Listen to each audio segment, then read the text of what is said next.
ఈ పక్క ఈ పక్క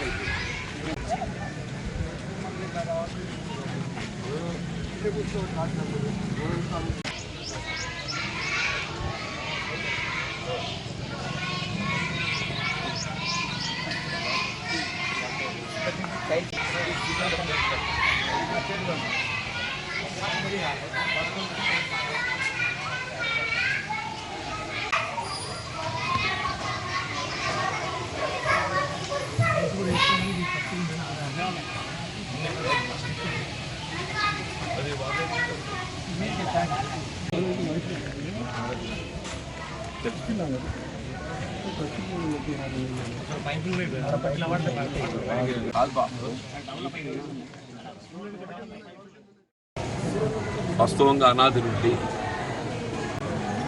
వర్షాకాలం ఆరంభంలో మోర్ పర్టికులర్లీ జూలై ఆగస్టు మాసాలలో ఈ వన మహోత్సవం కార్యక్రమాన్ని నిర్వహించేసి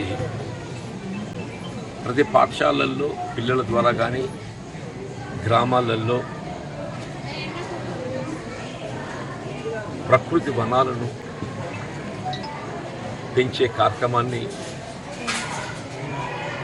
మనం గమనిస్తున్నాం. తెలంగాణ రాష్ట్రం ఏర్పడ్డ తదుపరి హరితహారం అనే ఆలోచనతో దీన్ని మరింత ప్రోత్సహింప చేయాలనే భావనతో ఈ కార్యక్రమాన్ని చేపట్టే ప్రయత్నం చేసినప్పటికీ ఈ నాట్య మొక్కలు ఏదైతుందో మన పర్యావరణానికి దోహదపడేటువంటి మొక్కలు కాకుండా విస్తారీతిగా నాటడం, కరెంటు లైన్ల కింద నాటడం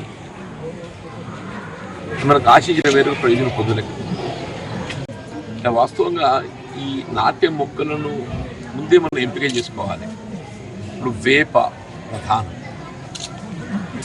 కొంత జాప్యం అయితే మొక్క ఎదిగి రావడానికి. ఇప్పుడు ఒకసారి ఒక వేప మొక్క నాటుకున్నట్టయితే అది దశాబ్దాల తరబడి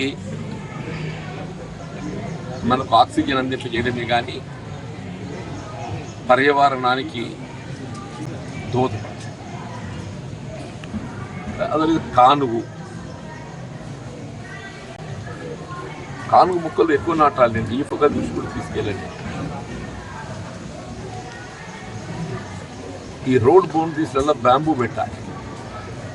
రోడ్ బౌండరీస్ లాగా ఇప్పుడు ఒకసారి బ్యాంబూ మీకు వెదురు బొంగు నాటుకుంటే అది ఓది కానీ మనకి దానిపైన ఏదైతుందో ఈ మేదరి వాళ్ళకి అది ఉపాధి లభిస్తుంది, వాళ్ళకి అప్పగించే అవకాశం ఉంది.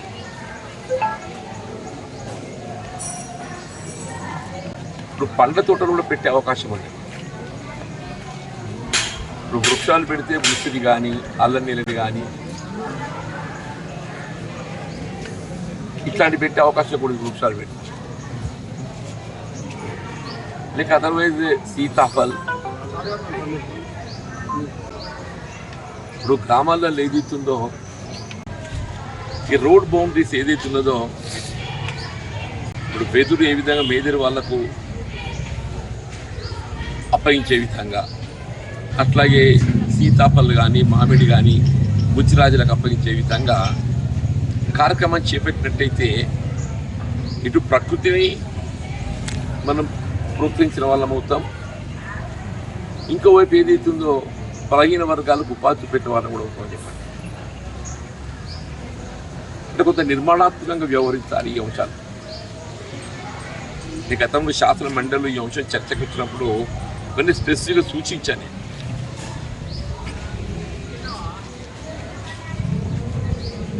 రాష్ట్రంలో ప్రభుత్వం మారడం, కాంగ్రెస్ పార్టీ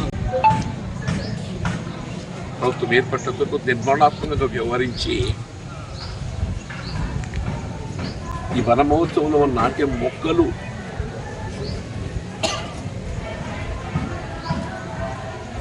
పర్యావరణానికి భవిష్యత్తులో ప్రకృతి విస్తరణకు దాంతోపాటుగా కులవృత్తులకు సంబంధించి ఇటు మేదరే కానీ గుజరాజులే కానీ లేదా మహిళా సంఘాలు గ్రామాలలో మహిళా సంఘాలకు ఇచ్చినా కానీ మనకు ఎన్ఆర్ఈఎస్లో వాటరింగ్ చేసే అవకాశం ఉంది.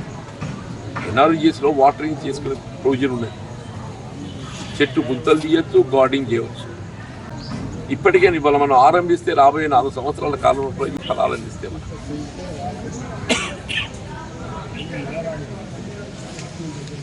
ఆ విధంగా దృష్టి కేంద్రీకరించాలని ప్రత్యేకంగా రాష్ట్ర ప్రభుత్వం ద్వారా ముఖ్యమంత్రి విజ్ఞప్తి చేస్తున్నాను. మరి దృష్టి కూడా తీసుకోవచ్చు, ఏ విధమైన మొక్కలు నాటాలి అనేది. అడవుల్లో కూడా బ్యాంబూ నాటాలి.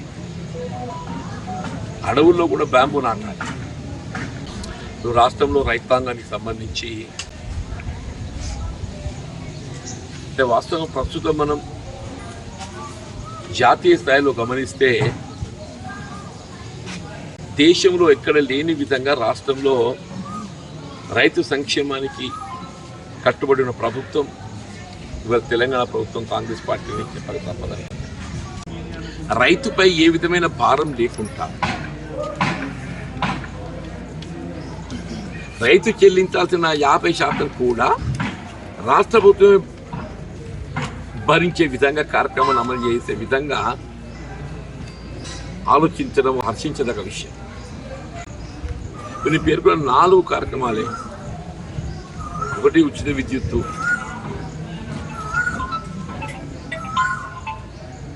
రెండోది రైతు భరోసా,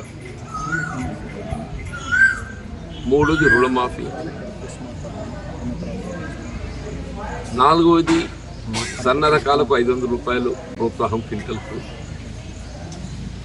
ఆరోది పంటల బీమా పథకంలో రైతుపై భారం లేకుండా రాష్ట్ర ప్రభుత్వమే ఆ ప్రీమియం భారాన్ని భరించటం.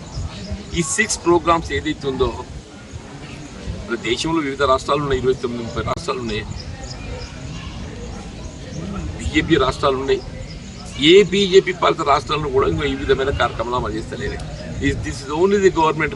రాష్ట్రంలో కాంగ్రెస్ ప్రభుత్వం అధికారంలో ఉండటంతో తెలంగాణ రాష్ట్రంలో మాత్రమే ఇవి అమలు చేయబడుతుంది. ఇది గమనించాలి రైతాంగం, వినియోగదారులు కూడా దీన్ని పరిగణలోకి తీసుకోవాలి.